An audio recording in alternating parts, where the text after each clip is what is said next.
Hello and welcome to this discussion of asynchronous online focus groups, or async groups. So what are async groups? To start with a brief overview, they are a dynamic and flexible approach to trial preparation that is conducted on a digital platform.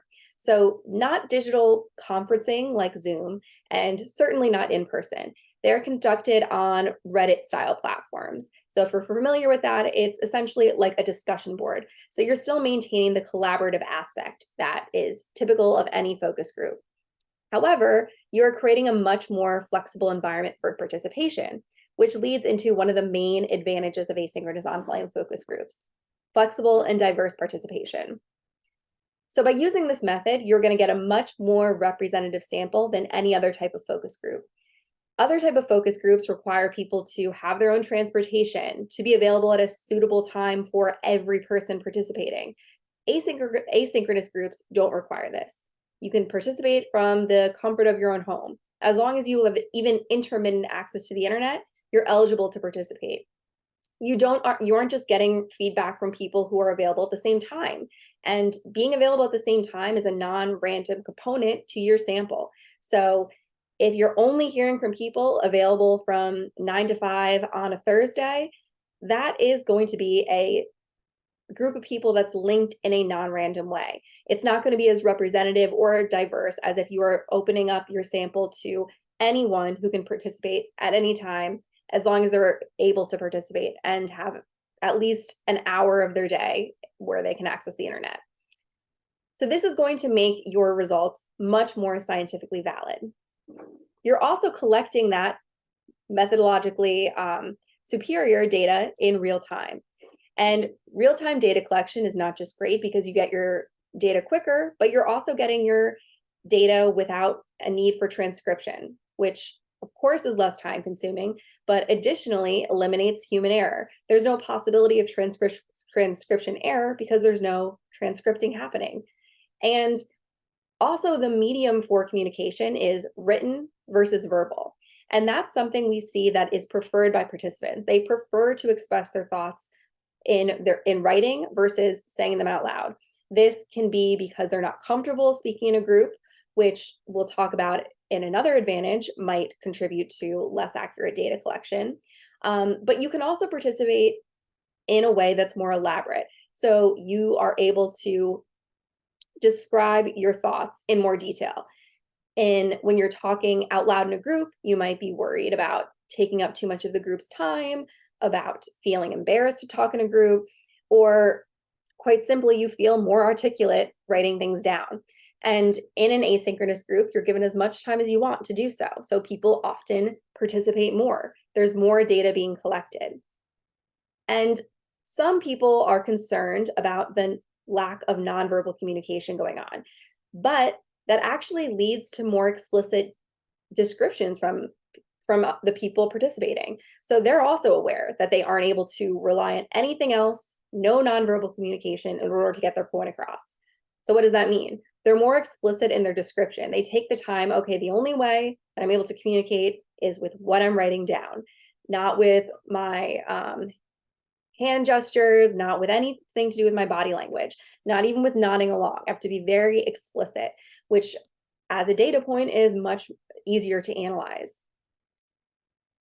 And just in general, this is a more representative means of data collection. So you, as I mentioned, you aren't just collecting data from the people who like to hear themselves talk. You're collecting data from anyone who knows that they have to write something down and can do that at their own pace.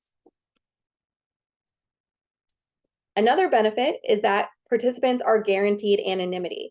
You can take great pains to make sure people are not revealing, certainly not their name, but not even their gender, ethnicity. They are totally anonymous. And this is something well documented in a variety of research and a variety of contexts, that people, when they feel anonymous, increase self-disclosure, which can be very important, especially if the case-specific details you're interested in are sensitive. People, when they're answering anonymously, won't feel any need to hide how they're feeling. If you are face-to-face, whether virtually or in person, you might not feel as comfortable.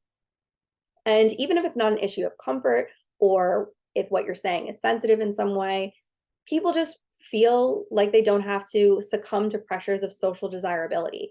And when you reduce social desirable responding, such as feeling like you should just go along with whatever the group is saying, so issues of conformity, feeling like you shouldn't talk too much, feeling like you should say something that doesn't seem controversial and is a very safe statement, you're going to get more honest responding, which means more accurate data collection.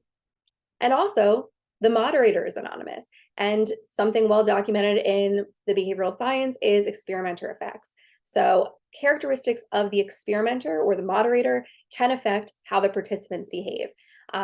Whether there's something about the moderator they like in terms of personal characteristics, whether they are an in-group or out-group member. So if you prefer talking to people of your own gender or your own ethnicity, or you have some sort of bias towards anyone based on physical or personal characteristics, that can affect data collection. If the moderator is anonymous as well, that's one other confounding variable you're taking away. Another benefit is that however you're meeting in a group dynamics are going to develop. These can be negative, especially if one person is more dominant and then dominates the conversation. And even if they don't just talk more, so you're getting only data from one source, what they're saying might intimidate other focus group members. So for example, this can lead to other focus group members not speaking up at all, or if they do speak up, conforming with what seems to be the dominant perspective, aka what that dominant person is saying. This format, the online asynchronous format, reduces that likelihood. It also allows people to have more time to carefully consider their responses before they provide them, and therefore they might feel uncomfortable in a moment when they're in a group, but if they are participating on their own time in a place where they feel comfortable, when they feel anonymous, when there's not this group pressure, their responses are going to result in a more equitable, balanced, and honest perspective. And there's a lot of advantages for the participants, but there's a lot of advantages for the researchers, for the people conducting the focus group in general. And one of those main advantages, dynamic question development. So real-time data collection, you get your results turn around much more quickly, but you're also able to update and develop and add on questions in real time. Based on what the people are saying, what's coming up as soon as they post it, you can share this with a broader group. So you're not just having the moderator able to update questions, but you have an entire group being able to give their input, and you can adapt questions immediately. And this enhances data collection as well. This enables a researcher or a moderator or a team to delve deeper into a specific topic. If there is a slew of responses that seems ambiguous in some way, you can probe for clarification. And just in general, this gives you a more comprehensive understanding of jurors' viewpoints. So this is just an overview of some of the many advantages that are afforded by the asynchronous online format. For more information, you can visit the Jury Analyst blog, in which we discuss this in detail in our blog article about the value of asynchronous focus groups.